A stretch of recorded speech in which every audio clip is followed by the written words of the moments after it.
We're following a massive ICE raid at a Hyundai plant in Georgia. Officials say roughly 450 undocumented migrants were apprehended. Now, Thursday's raid was carried out by multiple state and federal law enforcement agencies, including ICE, the FBI, and the Georgia State Patrol. I want to bring in CNN's Isabel Rosales, who's been monitoring this. So, Isabel, what is the latest this morning?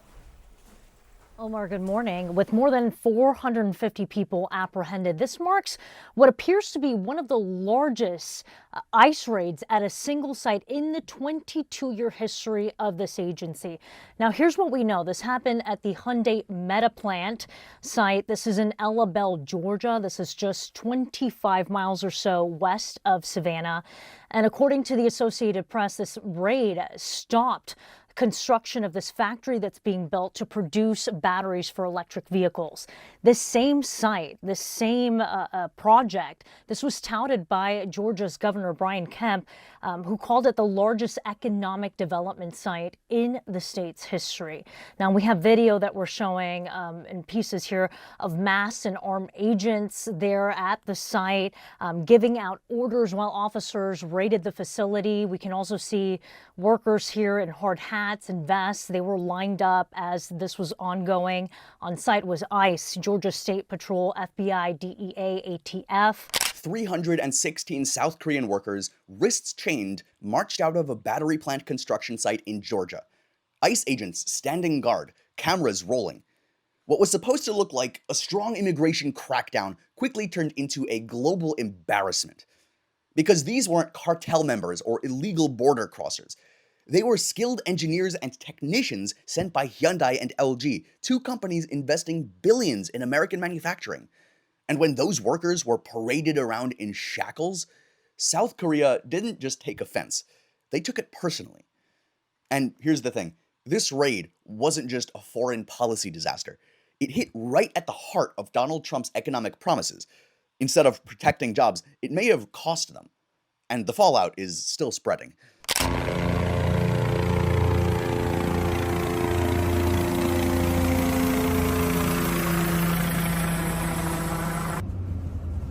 GSP in position, north side.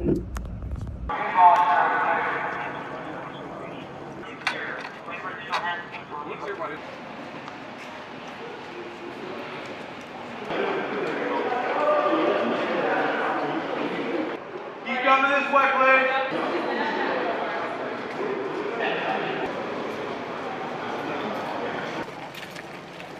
So as they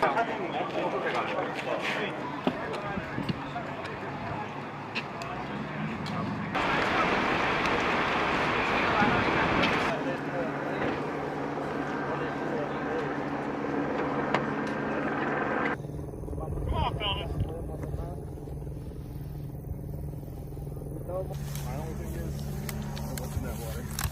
Yeah. If it wasn't for that, I'm game.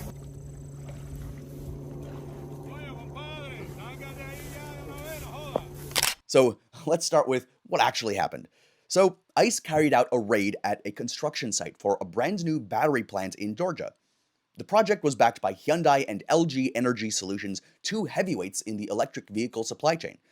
And inside that site were 316 South Korean workers, not undocumented immigrants even, but technicians on B1 business visas. Like, these visas are typically used for short-term stays like training or overseeing projects. For long-term employment, you typically need an H-1B visa. But those have been massively backlogged, especially after years of cuts and understaffing in immigration services. I wonder what that's from. So companies have done what they've always done, and that's they bring workers in on the visas they could get to keep the projects moving. And, sometimes they overstay those visas. Like, it's a gray area, yeah, but it's been tolerated or even promoted for these businesses for decades. This time, though, the Trump administration pounced on right here. Like, workers were detained on site, many held for over a week, too, and then they were deported. And the images of these people being marched away in chains, these images went viral, and not just here, but across South Korea. South Korea's foreign minister will head to the US as the two countries deal with the fallout of last week's massive immigration raid in Georgia. The US and South Korea have struck a deal to send roughly 300 workers home after they were detained by federal agents. The workers were among 475 people detained on Thursday during a large-scale raid at a plant jointly operated by South Korea-based companies Hyundai and LG Energy Solution. This is where things went from bad to worse, too. Hyundai and LG aren't just private companies. They're deeply tied to the South Korean government. So that means that when Trump's ICE agents arrested these workers, it looked like an attack on the government of a close ally. The South Korean president did not hold back. He said businesses operating in the US were in serious bewilderment because the workers weren't permanent employees. They were just there to set up equipment and machinery and then come back home. This was work that the US employees simply are not trained to do, so they needed to come from somewhere else. And the South Korean media had an absolute field day. One major outlet described the workers as being treated like prisoners of war. Another called it a merciless arrest operation and a breach of trust. Polls in South Korea showed 70% of the public felt that America had disrespected its ally. And for a country as sensitive as South Korea to imagery of chains, colonialism, and humiliation, this wasn't just an incident, it was a wound. Sensing the backlash, though, Trump tried to walk it back. He suggested maybe some of the South Koreans could stay to train Americans on the job just to save some face, as if they weren't here to do just that and set everything up in the first place.